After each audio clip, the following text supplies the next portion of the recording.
Diplomats, another special episode. Today, we are interviewing Riaz, who finished second, one tap away after a brutal 2 months of play. One tap would have won him the Season 6 main event finals. We are sponsored by diplomacybriefing.com for all your diplomacy content on the web. Go to diplomacybriefing.com, sign up, it's totally free. Okay, Riaz, welcome. I'm glad you're here. Thank you, Ed. Thank you for having me. I really appreciate the work that you, Stitches and Hand have all done, covering what at times was probably a pretty boring final. Boring from the outside, but everyone, all the competitors that a lot of it was a joke we saw, but then now you're my fourth or fifth interview, and man, there was a lot going on behind the scenes. You got it. So let's dig in. I know, Riaz, you're a face-to-face player, a gunboat specialist now, the speedboat king, as your moniker says, and you are in press. So I've the first question is I want to talk about power selection, and then kind of a subsidiary topic to that. You must have been pretty happy when Dave Roberts dropped, and you got to pick first, and you picked your country of choice. You picked England. Some would say an unusual first choice. I loved it. Hand loved it.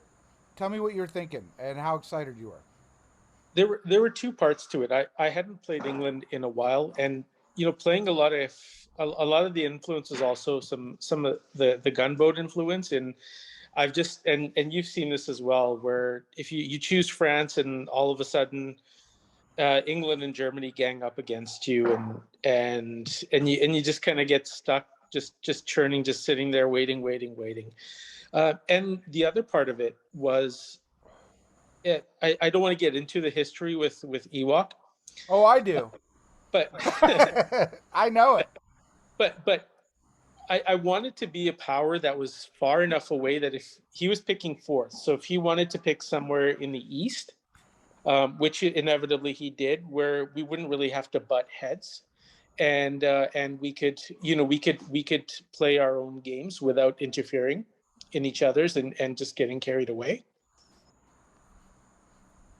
Okay, so I get that, and that really is the next thing I want to talk about, which is metagaming, Sure. and the kind of the prelude to the metagaming, at least in this one, is our semifinal game where I tied my sails to the Riaz ship, and we sunk together to the Tanjian Ewok.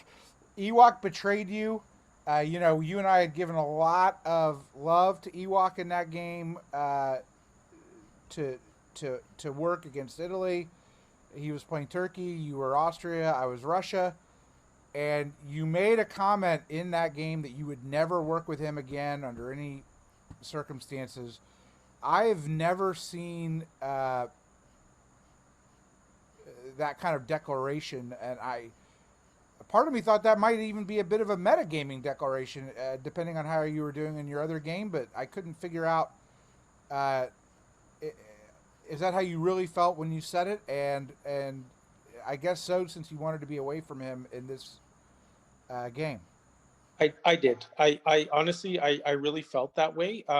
He and I have made through this game. We've some of the hard feelings that we had towards each other have kind of dissipated. They'll still be there, but there was always this hesitation to ever trust each other throughout the game. And you probably saw that late game when there were opportunities for me to shift a fleet away to try to take on Germany, but I just it and perhaps it's just me and my experiences alone, but I just find it very difficult because you and I were both face to face players, and the level of deception that you can stir up in a press game because you have the time to do so, it's just something that is just foreign to somebody like myself, and it was something that I struggled with throughout the game. I played Ewok in the season 2 finals. He was France, I was England, and it took me and him a good year after that game before we could even really stomach each other. Now I consider him a friend. I like him, but he's a tough player and negotiator, and I can understand the sentiment for sure. All right, but the interesting second part, or the rest of the story, as Paul Harvey would say about that game, was that Ewok and Tanjian got together. Certainly developed a good friendship, enough to where Tanjian essentially announces he took Turkey so he could play with Ewok. Now, I know you, as England, that's not a immediate concern of yours, but I mean, play with Russia. I know as England, that's not an immediate concern of yours, but I was a little surprised at sort of the bold metagaming that clearly had occurred in the semis that was ready to play itself out in the finals, especially with that announcement. Were you and the other players sort of, what did you think of that? I thought it was quite bold on Tanjian's part, and it actually played to my advantage because I was able to ring alarm bells all over the place about a juggernaut, and I think personally, I think a juggernaut is overrated, but it certainly scares a whole bunch of people, and certainly in the West, you want everything to be as locked up as possible in the East while you're growing.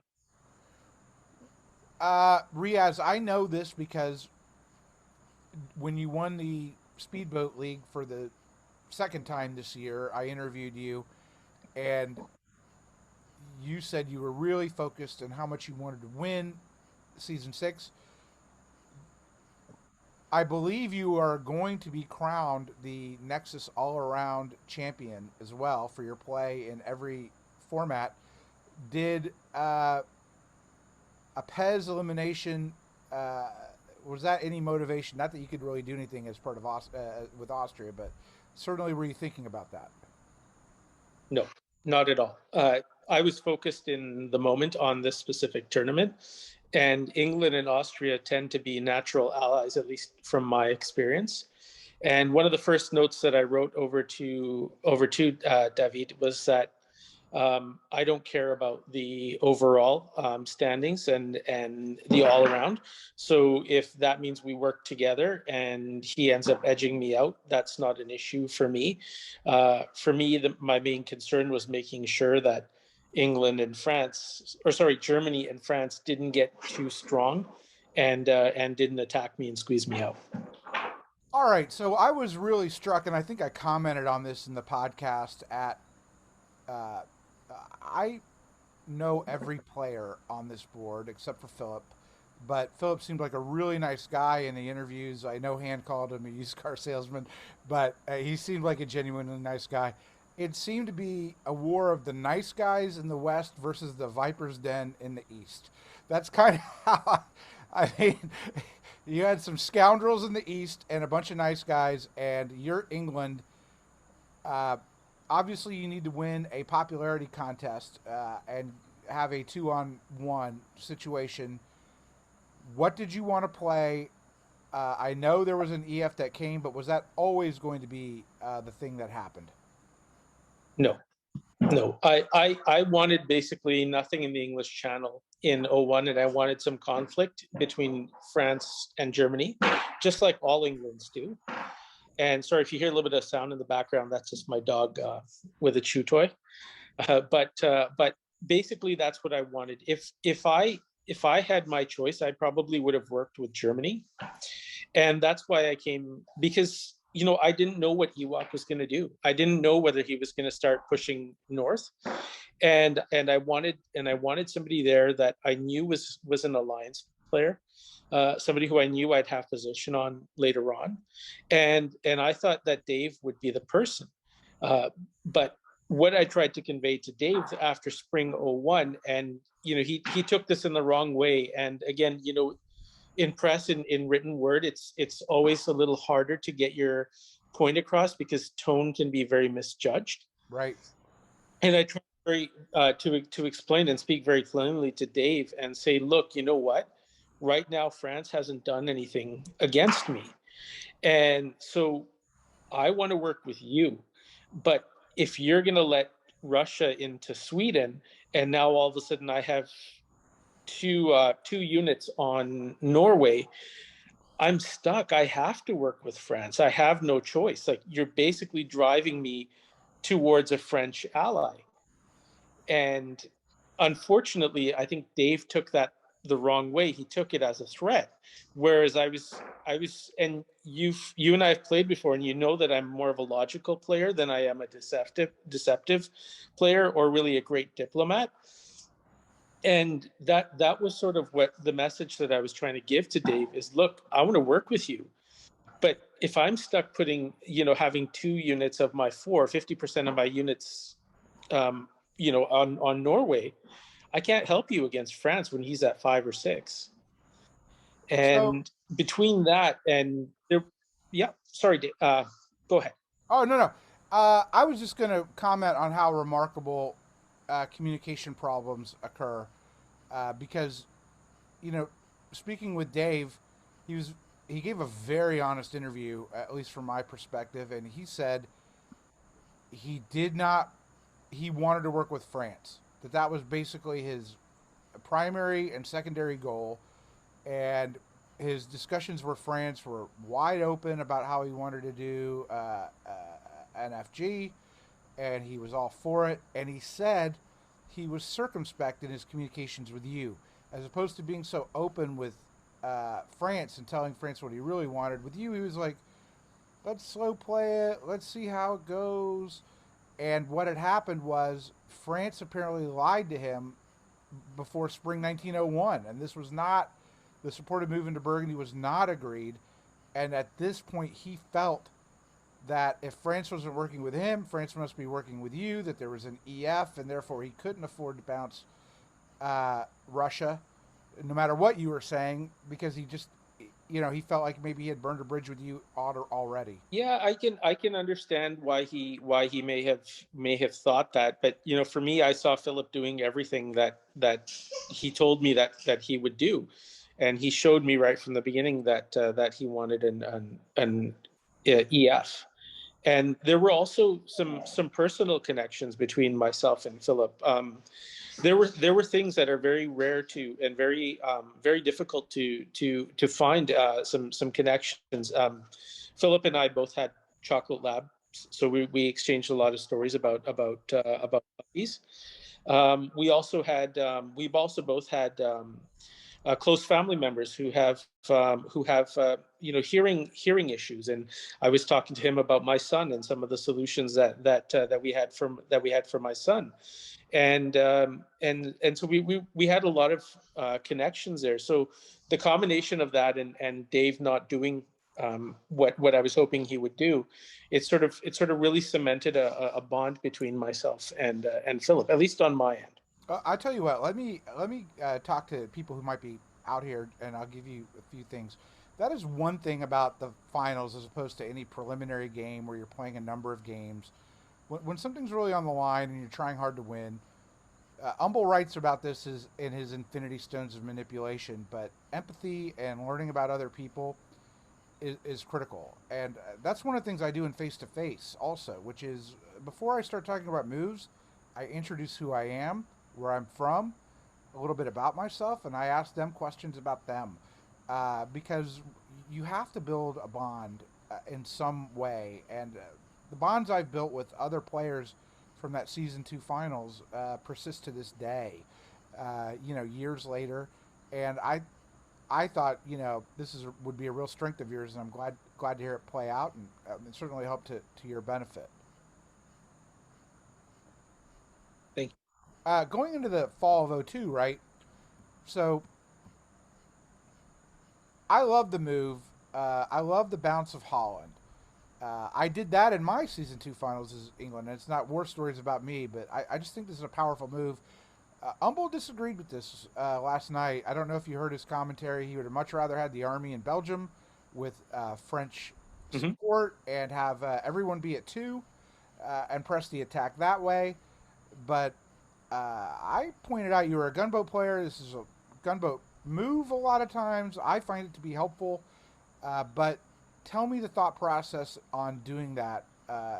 Potentially giving France three builds, if depending on what Ruhr did, and potentially having it fail if Ruhr supports Kiel to Holland. Well, on my end, this word tends to get used a lot, and people looking at the game without knowing the some of the stuff in the back. I'm an alliance player, and I will do whatever I can. I don't see my pieces as three pieces or five pieces. I see whoever I'm working with as an extension of that. So I don't see it as six French units and four English units. I see it as 10 EF units. And so to me, the thing that made the most sense was if we have 9 or 10, to keep Germany as small as we possibly can. And a five center Germany is tough to crack, but a four center Germany is very, very vulnerable. Meanwhile, you had to be happy uh, about the East, and you don't need to analyze the moves, but you're right. A juggernaut isn't the threat it was, say, in the 70s, but it, it, it certainly can be helped a little bit when Austria and Italy don't seem to be exactly on the same page, right? To stop a juggernaut, you need a strong AI, and we didn't have that in this case. So I'm sure you're looking now at Russia getting two builds and almost certainly going to build north. How are you addressing that situation with Ewok? It was a tough one because number one, Ewok being Ewok, and you know what the clashes that we went into, it was very difficult because he kind of had no excuse. He had no reason not to build in St. Petersburg because he had nowhere else to build. And thankfully, he built an army, which I thought might get. I No thought that the problem. army might get me some love from Germany because Germany was probably expecting a fleet in St. Petersburg North Coast, and he didn't get it. So I thought, okay, well maybe this is a chance to get Germany on board. But The but I saw that AI was not going to work very very well at all, and so I was trying my best to not be antagonistic with Dave with Germany because I like him. He's a nice guy, but it just he was not willing to do what I needed to go back to an EG. Yeah, Dave talked about how he kind of got bamboozled here by France with the fleet build of Berlin. This had to sort of be. I just thought this was a bad build. He thought Philip was going to build two fleets, and clearly you and Philip had a good chemistry together. Correct. I get we can kind of go forward. I mean, you push uh, at O2, you mess around with Ewok a bit, but I mean, I'm sure this is at some level uh, not unexpected. But the real, you know, we still don't have Holland now. England gets three builds, but what if I'm reading you? You've locked up the North defensively against Russia. If you're playing it as an EF with now 8 units, the team took Belgium, and that can only help you. Got it. Okay. Except for there was one concern that started giving me some pause with Philip, and that was that he decided I pushed him that you got to get out of the Mid Atlantic because you're the only one getting a build. We're now at 6 and 4, and you're going to have to build a fleet for your next unit. There's no reason to build another army. So with you having fleets in the Mid-Atlantic and Brest, that's not really a great position for me. And he kept pushing the way that Philip does, doing exactly what he wants. Doesn't care what the other person says for the most part. Just does exactly what he wants and arranged that bounce to make me extremely vulnerable. And I was not very happy about that. You're talking about so he couldn't build a fleet in Marseille. Yeah, he couldn't build a fleet in Marseille. He purposely arranged it so that he couldn't build a fleet in Marseille, and he'd have to build a fleet in Brest, and also have his fleet in the Mid Atlantic. This has to be pretty frustrating then. Do you knew he had done this at the time, or you suspected? I knew he had done this. He had told me that he and Italy were bouncing in the Western Mediterranean. I also knew from Italy that this was actually at France's request, not at Italy's request. And the whole reason was to have this sort of setup. So And it makes sense, right? He can go to Italy credibly and say, England really wants me to build a fleet. I don't want to come after you. I don't want to do it. You yeah, know, help yep, me, help me. You can see that. And of course, that gives him the opportunity to build a fleet in Brest, which he has to build a fleet, being a four army France. I doubt he was going to waive, but this can't be that helpful. And I think we were talking, what should he do? yeah. Oh, This a yeah, go really ahead. nervous for me. This turn right after this winter, it was a really nervous turn for me. And so he's assuring you Holland. I guess that's the only thing he can do at this point. Yeah, but But he doesn't support you in. he doesn't support me, and that was part of the plan, was to try to get rid of Ruhr. And I had arranged with Dave. I had done this in 1902 as well, where I was supposed to convoy into Holland and then strike at France with Dave's help. But in '02, Dave wasn't comfortable with it, and he didn't end up doing it. But in '03, he did it because he kind of saw, well, I'm not really getting much help here from Russia, and I'm not going to get anywhere. I'm just going to end up getting squeezed out, and there's going to be a big France and a big Russia that are going to end up squeezing out both England and Germany. And your ally really can't be giving you much warm and fuzzies here with not moving those fleets. No. Which I think, if I know you well enough, had he done that, I think maybe you would have just pressed on with the EF. In your head, though, it sounds like you had already turned. You're just waiting for the right opportunity, which comes soon. I was still willing to give Philip the benefit of the doubt. At this point, I had two options, just like I did the following year, and I was happy to turn. But then Pez told me that he was willing to support France into Munich. And once that happened, I said, I have to go EF here. I can't not do it. I knew exactly what Dave was going to do. I have to push forward and start growing. Otherwise, I was playing for third or fourth place. Right, you'd be a junior partner, and Yep. eventually stabbed. Yep. And so you do this. The way Dave said it is, Sweden was arranged, Denmark was arranged. He figured you would put him into Ruhr into Belgium. Uh, he was shocked at the move. The Austrian support of Munich, he didn't see that coming. So this is a big hurt for Dave. But you're saying you knew this was coming, so that's why you had to do it. Correct. Your instinct would have been, am I reading you right? Had Pez not said he was doing this to follow through with the plan and support Ruhr into Belgium? Most likely, I probably would have done that. I actually had that ordered until I heard from Pez. I think the other thing maybe you can explain to our listeners who might be wondering how to play a high level game is, it is shocking to me. It always is, and I'm not very good at it. I'm a direct person, and I typically get my communications in early after the moves, but in a finals game, so much happens in the last couple hours, in the last few minutes. It's stressful.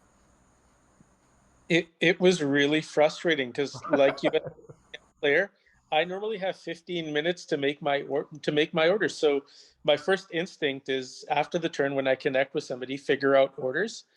But I noticed that the people around me, especially France, and not to single anybody out, but it was like we would agree to orders, and then about half an hour before the deadline, I don't really feel like doing that. I'm going to do this, and I'm going to change this, and I'm going to change the plan.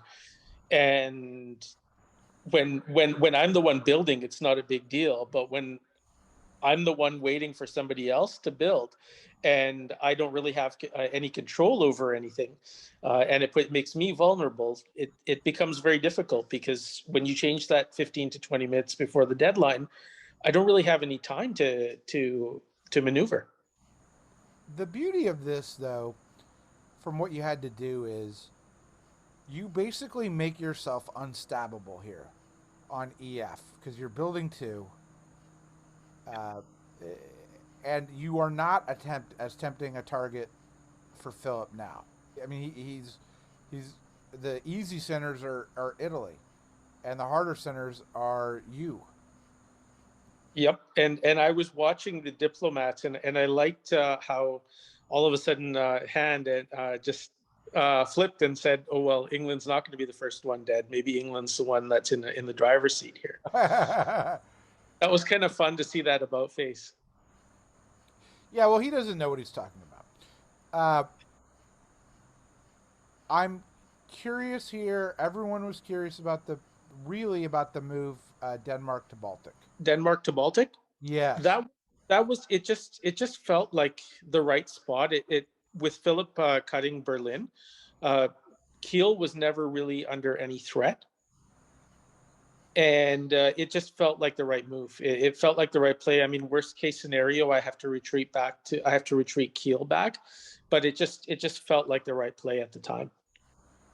And I like having fleets in Baltic. It's so hard to get there that anytime I have the opportunity to do it, I just jump in without even has any hesitation. Meanwhile, Philip is still sort of slow playing the move to the Med here, uh, which has got to be a point of thinking. What's he doing for sure? He has to go after Italy, but he's not really bringing the hammer down like I think he should. Yeah, correct. Correct. I mean, I saw him continually move. I saw him do exactly what he said he was going to do. So there was some concern on that end, but at this point, my position was much stronger, and I was about to get Sweden. So I wasn't so concerned because I didn't really see a stab opportunity for him this turn. But there was But an opportunity for you, correct. and certainly the move of the game for you uh, was fall 1904. Yeah. Now Walk me this through all of it. it actually goes completely against the way that I play. But here's what happened. All right. Basically, for I guess this past turn, Philip started getting threatened, or somebody got into his ear, and all the conversations ended up being, you need to now. He was basically trying to force me that because he felt a little bit vulnerable, that I should no longer have a fleet in the North Sea, that I should be convoying all armies, and all my routes should be through St. Petersburg. So, and he should get Berlin, and basically suffocating me to a point where I really didn't have any growth options. And then all of a sudden the fall came around, and you can completely relate to this. The fall was on a Friday, or sorry, the fall adjudicated on a Friday, and then Saturday morning was the very next turn. That Friday was the day that I had my second COVID vaccination. I was not feeling Oh, it. it knocked me on. I had a brutal Yeah, second shot. yeah, I let Philip know that I was not feeling well, and Philip countered with this really threatening email to me, and or a message to me, and basically what he wrote was, "We're at the point where I'm not comfortable with you. I want Holland and Berlin. This I want to go to uh, 8. is because otherwise I'm going to stab you, and we all know that whichever one of us stabs the other, everybody else is going to vote for them and help them win the game." And it was a really, really threatening email, and I already was not in my right headspace, and he knew it. And he did this on Friday at around 6 p.m. my time, and then he completely disappeared. Like I wrote him a whole bunch of messages You saying didn't what's want to going on. hug it out. He completely, I guess he was out on a social outing because it was a Friday night and he's a young guy, whereas I'm stuck at home with the kids. Yeah, But yeah, but what am I to do? I started panicking, and I'm like, I don't want to let Dave off the hook here. I don't want to reopen the door. I don't want to let the East out. But the guy just threatened to stab me. He told me that he wants everything. He wants to basically choke off any route of expansion that I potentially have. And and I started contacting people. I talked to Dave at first. Dave didn't seem too keen on doing anything. Then I contacted Sergey, as many of you know him as Max, right. and Sergey intervened because he saw the opportunity of, hey, look, I can get France off of my back for good. This is great for me, and he intervened, and he stepped in. He basically arranged with Dave for a set of orders, which were the ones that were to be executed. And I called it a night. I put my orders in and I called it a night. Now, the very next morning, and as a parent, you get this, is we don't really get a chance to sleep in very much. Right. And Saturday is normally my sleep in day, and for my wife, it's normally on Sunday. But I got messages early in the morning from Philip, and I'm like, I'm really going to pay for this sleepwise by answering these, but I've got to do this, and we got to see if we can work this out, because too much time has been spent, and the game has become quite dear to us all.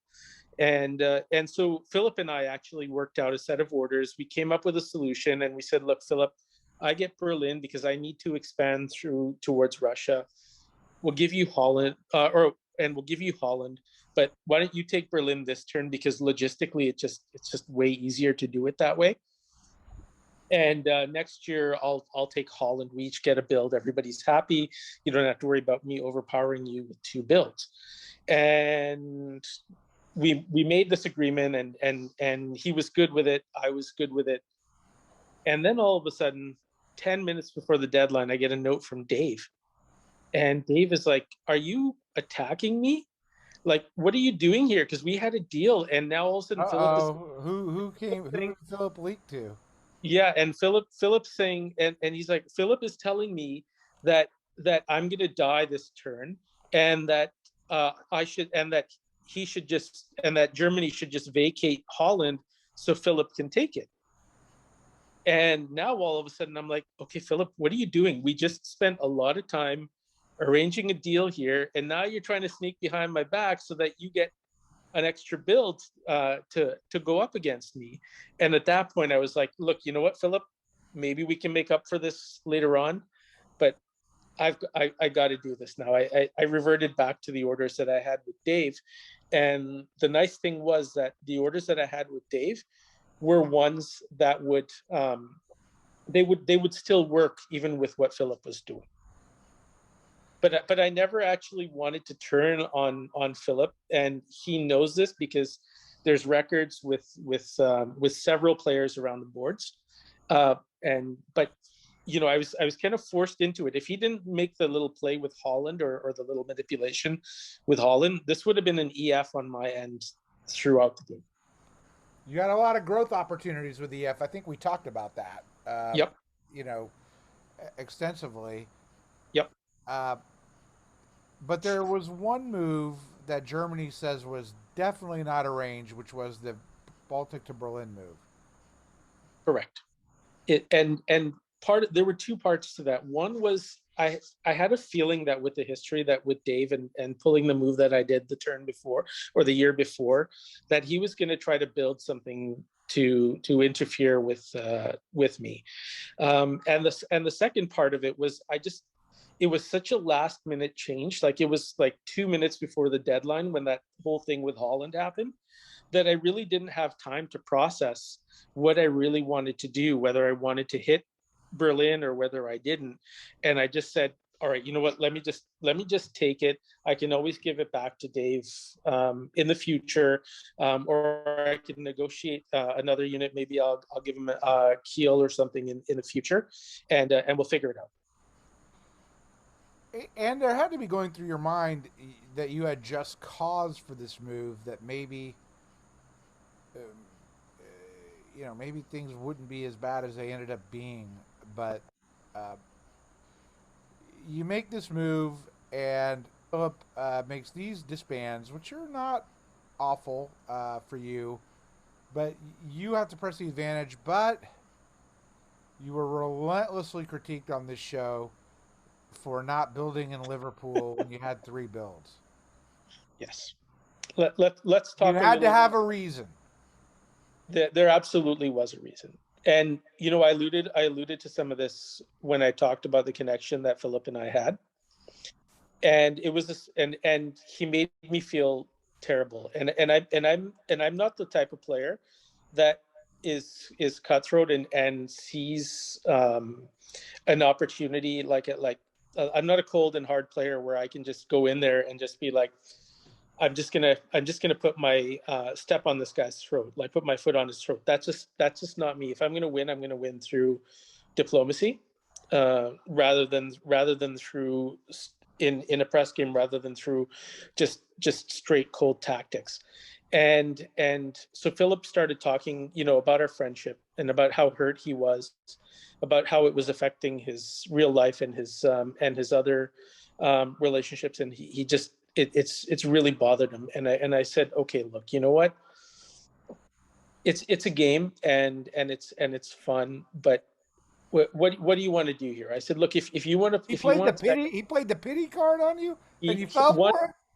he 100% played the friendship card on me, and it worked. It worked for him, and that was the reason why I had hard feelings towards him at the end of the game. And basically the arrangement was that I was going to waive a build, and he was gonna remove units up north, and that we get Belgium in his hands, and Munich this turn to kind of make up for some of that, and keep us rolling. And Oh, to like very last minute, on my end, even though he had agreed to this, but the last 15, or like the day of the turn, or the last hour before the turn, I could not connect with him. Like, he would not respond, and I still wrote him a note, and I said, look, you know what? I've lied to you once. I'm not going to lie to you a second time. I told you I'm going to do this. I'm going to do this regardless.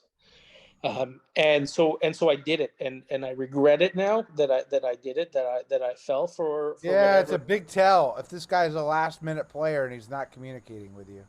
it. Yeah, yeah, it absolutely is. But it it was a mistake on my part, and it's one that I'll live with. But at the same time, for me, I would, if I had to do it all over again, and it was a matter of somebody leveraging friendship, I would probably do the exact same thing again, despite the results not working in my favor. Now, the other question I have is Germany turns on you here, and essentially allies with Philip. Did he give you the reason was Berlin, or did he, was he just out for himself as a two center power trying to do whatever he could? I think he was trying to gain as much sympathy as he possibly can, and as much value as he possibly can. And to the rest of the board, he's more valuable as somebody who's trying to stop England, rather than somebody who's trying to help England. And we talked about a lot of different scenarios. I was very happy to help Dave grow again. We talked about one where he gets Kiel this upcoming year, and in exchange for helping me into Ruhr, and you probably saw me order accordingly. But to his credit, and I can't blame him at all. He had to take Kiel. He had to try to stop me. But I had to go with trying to make a friend, because I'm just not the kind of diplomacy player who can carve out a victory on my own. So, kind of two questions here. Well, one statement, then one question. Sure. Dave admitted, left, right, and center in his interview, that a lot of the tactics that we critiqued, sort of yours in these middling years, was because he did nothing but lie, shuck and jive, and try and con you for as long as he could, and and Yeah, that explains your play. absolutely. Well, two of them, Philip as well, and I can't blame them because they have to come back and defend. So I have no issues with them lying and deceiving me. They have no choice. I mean, what else are you going to do, right? How else are you going to come back? How else are you going to try to stop me? If they didn't try to deceive me, you know I'm a pretty decent player tactically. So Right. I mean, yeah, because it's inexplicable, right? The trying to yeah, save Belgium as opposed to taking Holland. You heard Humble talking about consolidation, never taking Kiel, yep, yep, or passing through. I mean, it's not like you didn't see all that, but yep, you are on a three front war, and it seemed like you're doing everything to get at least one person back. exactly, exactly. I'm not a perfect player, but strategically, I don't tend to make uh, a bunch of serious mistakes. So really, the way the key to try to stop me is to lie to me because nobody's able to pick up every single lie, and I had to keep hoping that somebody was going to see was going to work with me. And to your credit, when you do have three powers, when you're in a three front war, you only lost 3 units from your high point going 9-6. I mean, that is a remarkable defensive achievement if you think about it. Thank you. Thank you. It was not easy because I had no idea what anybody was going to do. You know, playing gunboat and those tactical kind of games, it's a lot easier because I can guess what Russia's going to do and I can guess what Germany's going to do because they're not talking. But when there's three people moving against me, I have no idea whose tactics they're actually going to use. Right. So so it was a challenge because they could be using what Philip would typically do one turn, the next turn they could be using what Ewok would typically do, or even what Sergey or what Tanchian could do, because it was basically myself and the only friendly person I had was Pez. So I'm going to talk to you about a couple of points here that I think are the losing of Belgium here. I mean, did you think about the convoy to Holland? But you didn't I know Holland was going to be pulled through. But you I had to I think that Belgium was going to go. I did. I was trying to negotiate with Philip for him to basically the whole talk was to try to get the EF going again, but it seemed like it was more me than it was him. And we talked about it, and he told me straight up that this was what he had intended to do, and so we kept trying to negotiate this, and I kept going around on it, but I thought I might have an opening in Ruhr, or I thought I might have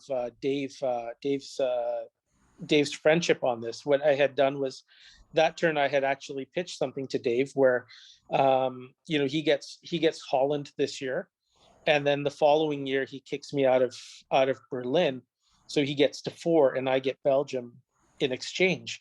But Dave was Think still about the on. game where you take Holland and Kiel here and sacrifice Berlin. It's not a bad play. It's a great play for you. It's actually probably a good play for Dave.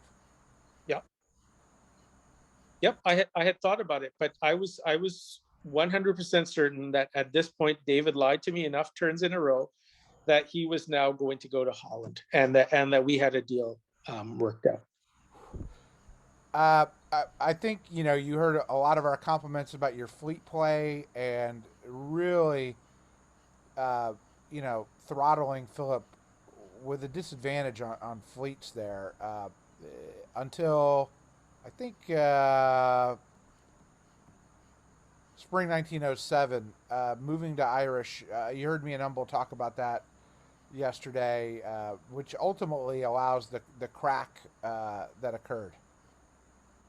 Yep, it was a straight up mistake and a poor play on my part. The I'm curious if you could just sort of discuss what I would call the stalemated North with Ewok at this point. I mean, Ewok's got issues. Uh, Turkey's advancing. I mean, it was a delicate balancing act for him the entire game, but the North was relatively peaceful, other than you taking St. Petersburg. Well, even St. Petersburg was not supposed to happen. I know you guys had some theories on that, but the arrangement was that we were just going to have I was going to have 2 units strike St. Petersburg, and he was going to have Moscow support St. Petersburg. So it was sort of like a standoff that kept us both honest. And so it was a surprise to me that I got into St. Petersburg when I did. But of course, once I got in and I locked up the North, I'm not going to give that back, right? I'm never going to give that back to him. No, and you have the army there. You're Yeah. essentially uncatchable. You need that. You need it. Yeah, I mean, was there talk inside the game about Ewok's vainglorious VI build here? I mean, drawing a little VI on the board. I think there was more surprise than anything else, but I don't think there was much talk on it. But I think it may have also influenced Philip to say, look, you know what? All of a sudden, Riaz has 2 fronts that are completely locked up. So if I want to try to win, I've got no choice but to keep coming at it. Keep coming at Riaz. Right. And of course, that sort of defines both of your games in large part, right? His just, you know, unrelenting and ultimately futile attacks to get on the island.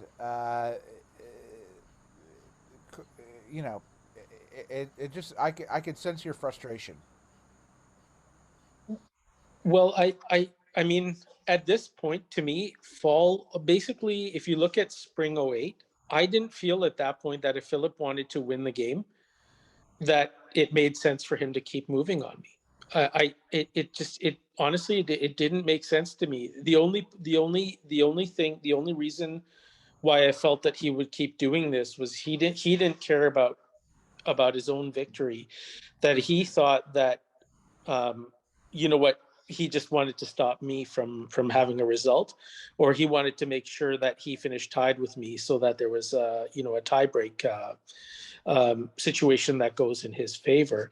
And this was sort of the point where some of our negotiations went a little sour, because he tried to explain to me that the reason why he's doing all of this was so that I don't get a chance to win, because we basically at this point, when once he got into Holland and Belgium, the arrangement on our end was that I was not going to play around with Holland and Belgium. I was going to let him get in there, and then he was going to support me into Kiel, and EF was going to restart. That was 1908 was sort of the arrangement, and then he decided that because there's no longer an RT, he didn't want to do that. And at that point, I said, "Hey, look, you know what? 4 game years ago, you came crying to me when I stabbed you, and you started crying friendship, friendship, friendship, friendship. And so I took you seriously. I showed you as much love as I possibly could. I did something stupid that I wouldn't normally do because we're friends. So where's my friendship love? It's How just come a game, I'm getting? Riaz. Come Yeah, on, yeah. it's just a I'm game. playing my card now. I got my card now, right? I'm showing my card that, look, you know what? We got to go back to the EF here. You've messed around enough. Like, look, you know what? We're even. And he flat out refused, and I was furious because I said, look, you know what? I'm one of these guys. You've seen me do this in previous games where somebody plays this type of card on me, and if you're going to play that card on me, I expect that if I go ahead and show you that love, I expect that at some point back, right? It's mafia style. It's you do me I do you a favor, I expect one back in return. And I never got it. And so diplomatically, I think I probably went off on a in a spot that I probably shouldn't have. But I think with Philip, he was just so against England at any cost for any reason that he just decided that he would rather take the loss or stay at 7 or whatever and try to hinder England trying to get second or first place. You know, the other thing is, I'm sure you tried to work with Germany here. I mean, Germany can't take Denmark ever. I mean, without any fleets. Yeah. Uh, and uh, there was movement that he could grow against France. I mean, and it made no difference at this point if you're on the same number of units. Hmm. But I guess that didn't work out. No, I tried, but I think with Dave, we had up until I think around '07, we had a lot of issues between each other based on sort of the beginning of the game, and how things just didn't jive between us, and that the approach that I took in terms of logic and perhaps the misperceived tone. um, uh, he had some lingering doubts, and he was upset with me. And then we talked a lot about that because I needed to understand where that was coming from, and how I can make sure that that type of thing doesn't happen again. Right. And so that it started to heal around 1907ish. And I went to him and I said, look, I don't want to be in the Baltic Sea anymore. Right. Let me go. Just let me go. Let me get back home. Let me defend against Philip. And then you don't have any threats. Like, you've got nobody sitting around. Like, You stop take bouncing. Warsaw if you don't want to attack Philip. Yeah, like just go. And he had suggested that I convoy to Livonia. And at this point I had like this turkey who I thought was going to run away with the game. um, and I said, look, I don't want to mess with Russia at this point. What's the point? What am I going to do, get Moscow and lose? You got to defend. You got to get Liverpool back. I mean, you knew this was going to happen. Yeah, I mean, I had to go back. I had to go back to put an army back on the mainland. And it was really a race between Philip and I as to who could get their army up there first. And I won that race. You did, and in fact, his dedication to wanting a convoy ultimately cost any chance he had of victory. In my mind, because of this Gascony disaster, uh, he holds it, which is bold of him in the fall. You Yeah, got Liverpool back, which was great. yeah. You And did, yeah. I don't want to pat myself on the back too much, but this I went through the interview with Dave, and that scenario around Holland, I actually anticipated that, and I had a feeling that that might happen. And there were questions as to why I would go to Holland. And that was the reason, was I thought that something like that might happen, because the only way for them to be able to break me was to be able to have a German fleet build, which was again why I had even gone to Berlin earlier, because I did not want to see Germany build a fleet. If I did, then all that security that I had built in the beginning of the game was all going to be shattered. And of course, you heard that Dave thought that Belgium would support Kiel to Holland, Hmm.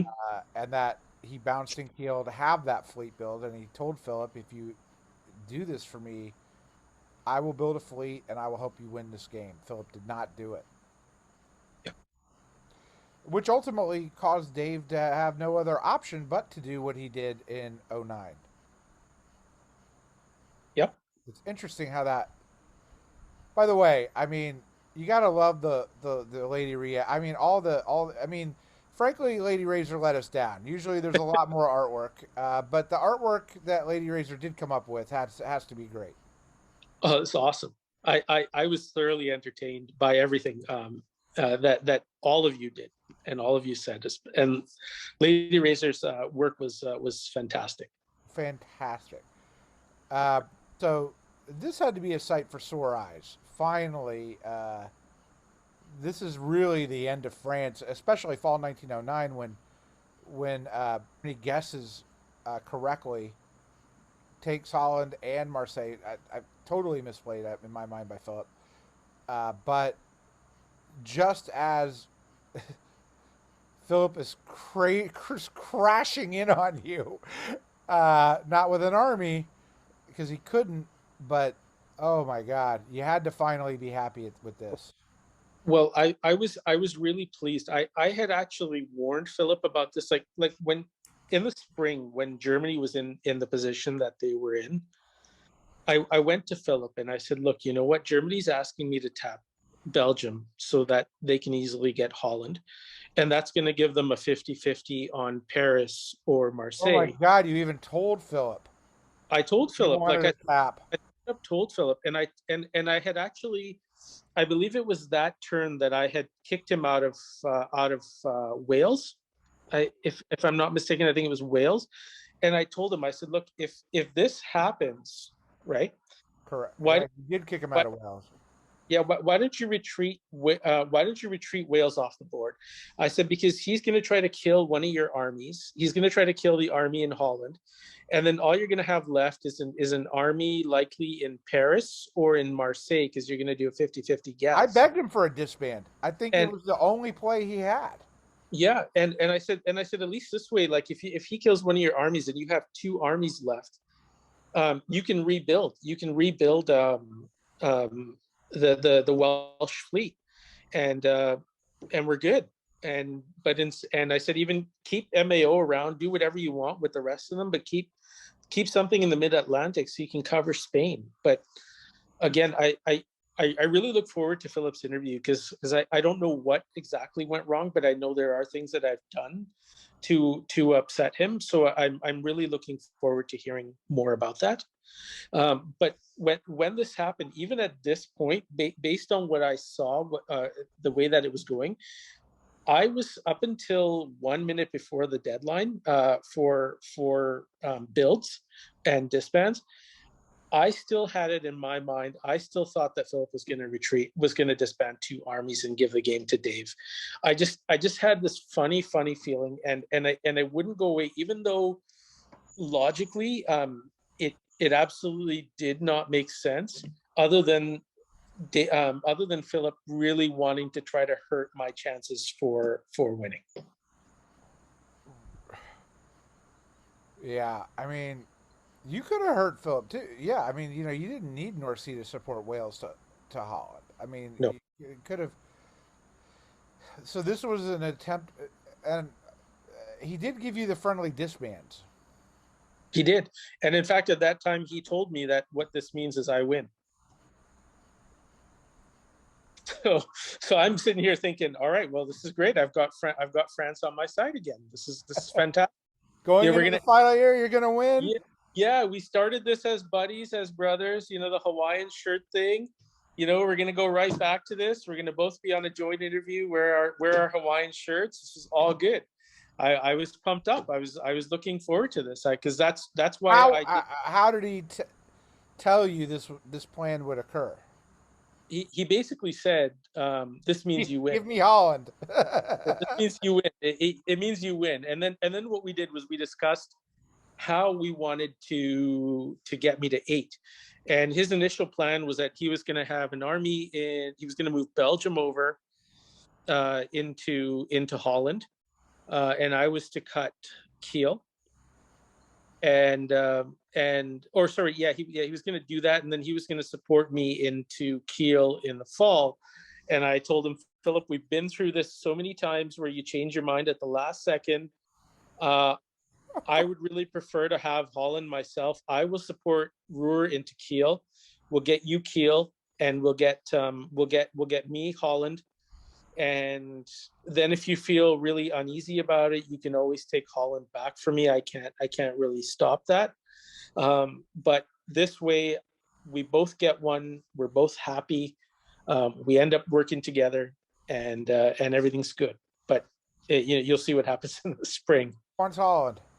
He told me that he had agreed to the plan, and then again, about I guess about half an hour before the deadline, it was the same old thing where he changed his mind, and all of a sudden I saw him in the Norwegian Sea. Yeah. And at that point, I was like, okay, I'm not going to win the game, even though I was told I was. You know what? I'm not going to win the game, and I guess I'm kicking myself because I should have moved. I should have moved Liverpool over to Wales because and also kicked France out of the English Channel, because that would have given me an option to play on Belgium, or potentially on Brest as well. I mean, did Philip try and say with Turkey taking Munich that he would help you into Kiel? No, no. At that point, because I had told Philip, I said, "Look, you know what? I want to finish this game, even though you're getting Holland, and you're changing the plan. I want to eat whether I win or not. I want to finish this game as brothers. Finish this game. You told me that you're going to help me win. I will trust you on that, and I will not touch the English Channel. I will not mess with you. I won't tap Belgium. I won't play around with Belgium. I'm in this with you, whether I win or whether I lose or whether I don't win." And So why did then, he not support you in your mind to Kiel? why did he not support me?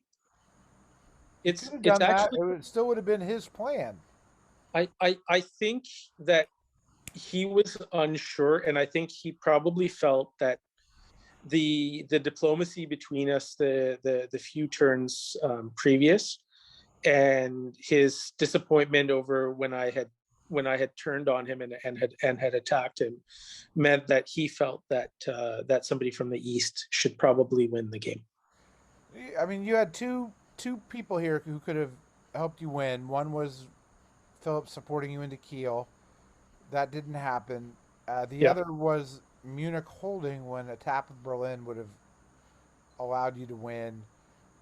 Uh, Tanjian has given his interview and said he didn't want to take away a center from Dave, but like part of me was like, but you're in his center, and I didn't really push back with him that much on that. I mean, Well, tell me about what happened from your perspective.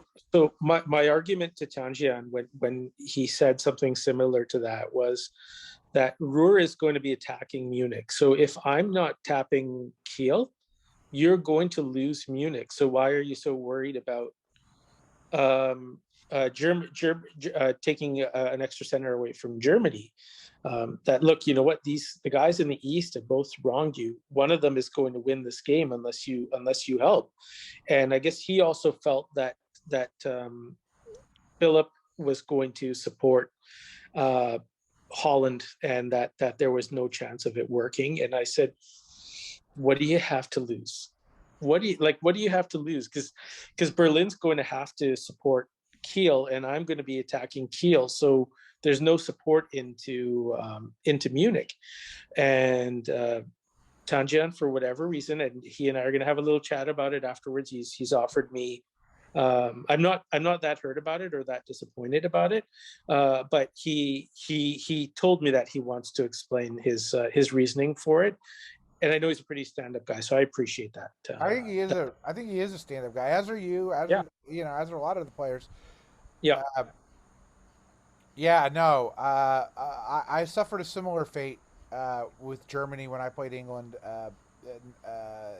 Not helping me get the one extra center I needed to win in season two. It sticks in your craw.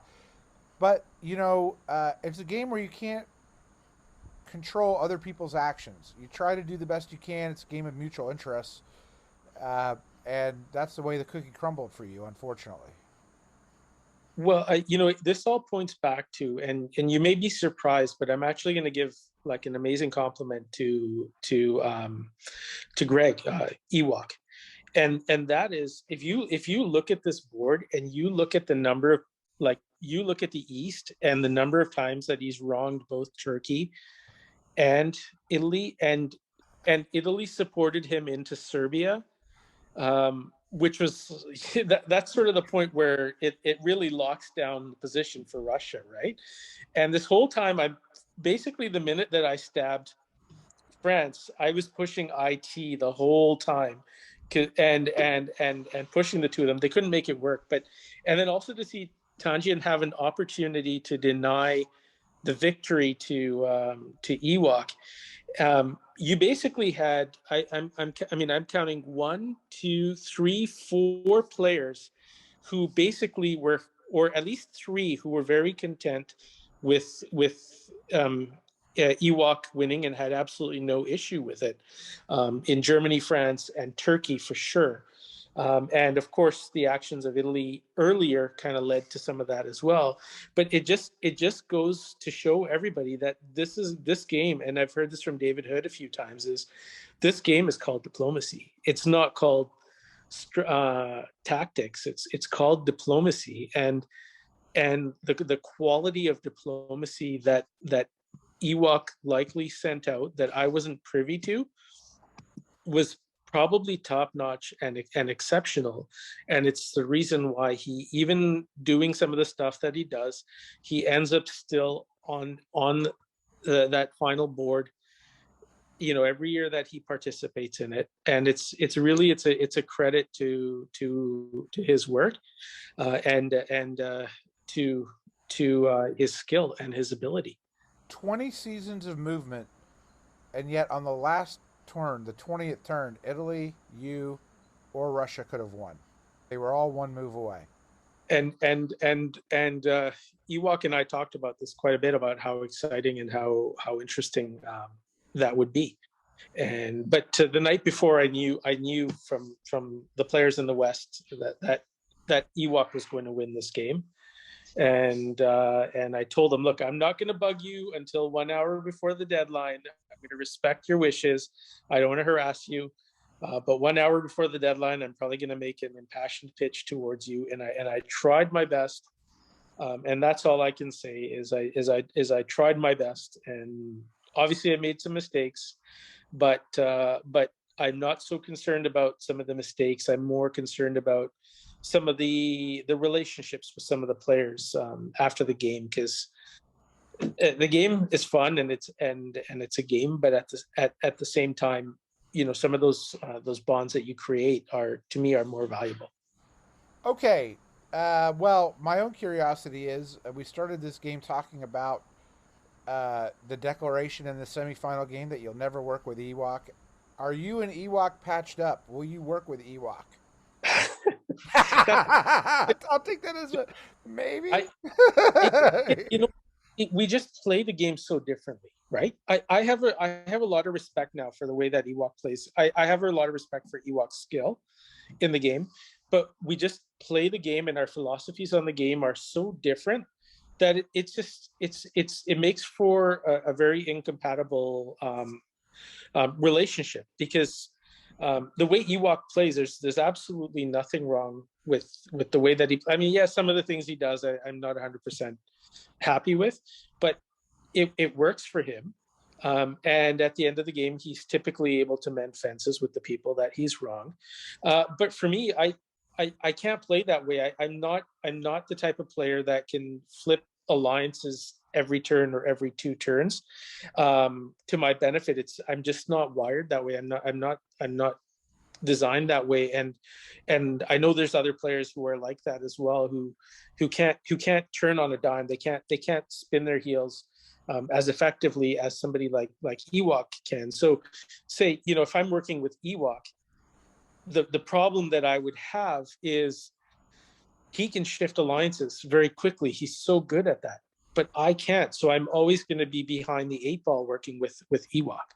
So, yeah, it's a tough lesson to learn, and Yeah. and he and I went back at it, and Ewok can give as good as he gets. I mean, we went into a war of words that went weeks, with both of us being headstrong. Is there any thing you would like to say? This is your opportunity that you haven't said. Uh, you know, a horrible prediction by hand or stitches. A mess up, something. You know, get it out of your system now, Riaz. Otherwise, So hold your peace. there's one thing I would like. Well, 2 things I'd like to say. The first thing I'd like to say is you guys did a phenomenal job. Like, I really appreciate the time that you guys are putting into these videos and the analysis and bringing other people on. Like, it's fantastic to take that time in a game that you're not personally involved in, and to be able to convey that and bring entertainment and make it fun for everybody and give everybody another reason to follow the game. And you guys have really done a tremendous service to the Nexus server and to the group, and I'm really appreciative of that. Well, thank And we got an opportunity to hash things out back and forth, so you guys can kind of get an understanding that yeah, Riaz is not an idiot. There's a reason why. I don't think we ever called you an idiot. But the other thing I wanted to talk to, and I hope nobody takes offense to this, but some of the crowd was very unreasonable because we started this game in the summer of the first summer where anybody had any freedom to travel after a pandemic. So naturally, all of us, especially those of us with families, this is our time to travel. And you know what? Some of us took 1 or 2 day liberties, but and again, I'm going to defend somebody that you wouldn't that you're surprised that I defend, but for somebody to go east on a holiday, like from west coast to east coast, and needing a week or 10 days off, and to get a whole bunch of flack for that in the summer after a pandemic, it just seemed not reasonable to me. It seemed like there was an unreasonable expectation. I know some people did it out of fun, but some of us, we didn't like, we thought that there was just too much pressure in that moment, and in too much of an expectation.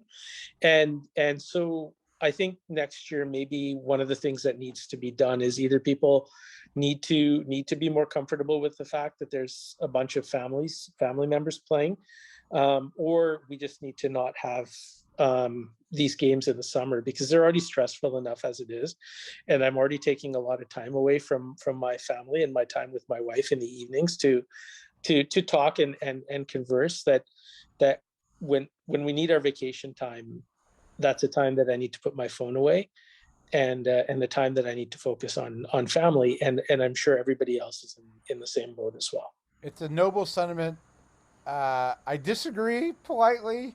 You didn't have to play the game if you didn't want to. I would have happily subbed in, but I respect your commitment to your family, which should always be number one over a board game.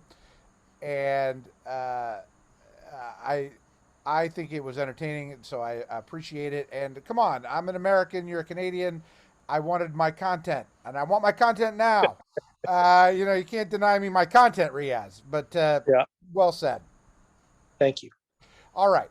Good night, and thanks to diplomacybriefing.com, and thanks, Riaz, and to all our competitors for coming on the interview, answering the tough questions, and getting to have their say back at us. So thanks so much, and have a good night, sir. Thank you. You as well. And thank you again,